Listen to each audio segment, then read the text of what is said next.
Hey guys, this is a short review of this Nilkin case.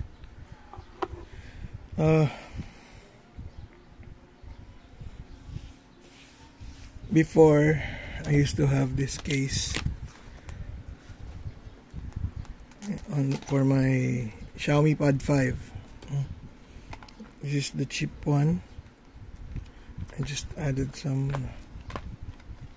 Problem with this, wala akong lalagyan ng nung pen. Although nagcha-charge pa rin siya kahit na nakalagay itong case na to, pwede mo pa rin ma-charge yung pen, dumidikit pa rin siya dito. Kaya lang pagka hindi mo siya ginagamit yung pen, nalalaglag kasi nga wala siyang sariling holder. So nakita ko tong isang to sa Shopee ng Nilkin, and ito siya, maganda siya, medyo mas mabigat nga lang kaysa dun sa case kanina. Bale, with the case and the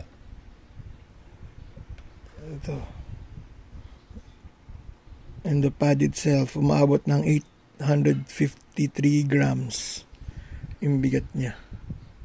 So pag wala yung nasa 400 plus lang yan bigat siya, pero okay lang, worth it naman kasi yung protection niya makapal talaga siya guys. Kung makikita mo dito, recessed yung button dito, pero meron siyang pindutan dito naman.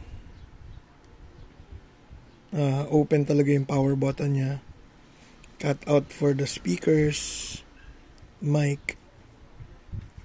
Of course, maganda yung sa camera niya kasi may protector. Ayan, sa slide.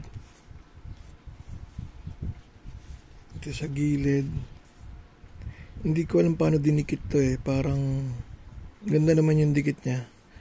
And feeling ko even if matanggal, lagyan mo lang ng mighty band dyan. Itong cover. Ayan, maganda rin yung cutout para sa ang tawag dito, charging port. Meron siyang mic hole, speakers. Ayan. Itong flap,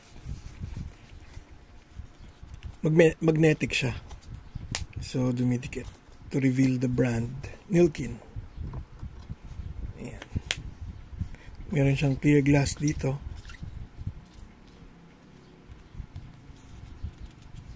Ayan. Para tong rubberized na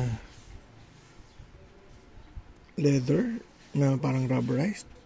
Ewan ko, pero I'm sure it's a synthetic material na parang rubberized.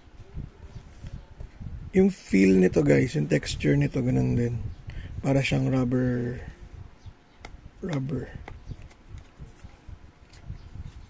Yan. Sa loob ng flap, felt siya. Tapos napansin nyo ba yun guys? Pagka binukas siya, para smart cover talaga siya. Ayan Pag naka-close siya, turned off yung screen. Pag inopen mo yung flap pen, bumubukas yung screen. So, ayan. Okay. So, pag nakita na natin tong sa loob, makikita mo may protection siya. No?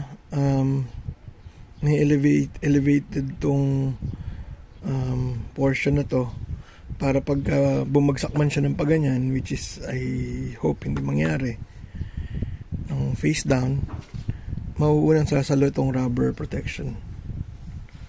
Medyo mataas din yung protection niya. Ayan medyo mataas yung protection. Okay, tapos ito nga yung pinakagusto kong reason kung ba't ko binili to. Yes, may lalagyan ng pen. Yung pen, itutulak mo dito sa butas para ma-access mo. Yan. Pag hindi mo siya nilagay ng nakamagnet, mahuhulog siya. Pero syempre, didikit siya sa magnet. So, yun yung maganda. Yung charging niya, dumidikit siya dito. Ayan. Okay. Texture nito parang hard rubber nga. Isang nagustuhan ko pa dito na feature, pwede siya maging stand. So, i-fold mo lang siya na pa ganyan.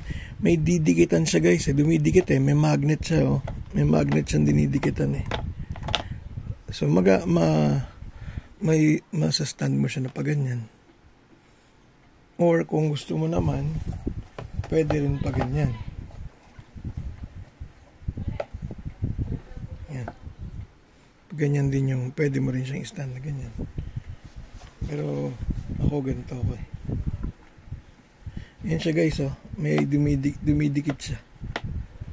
Kaya maganda siya gawing stand. Okay, so yun lang yung short review.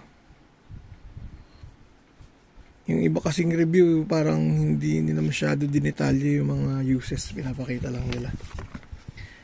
Anyway, so that's it. Overall, feeling ko sulit to. I think I paid a little over 800 pesos lang. So, madaming nagbebenta sa Shopee and Lazada. Umili na lang kayo doon. Naglalaro sa 800 to 900. So that's it.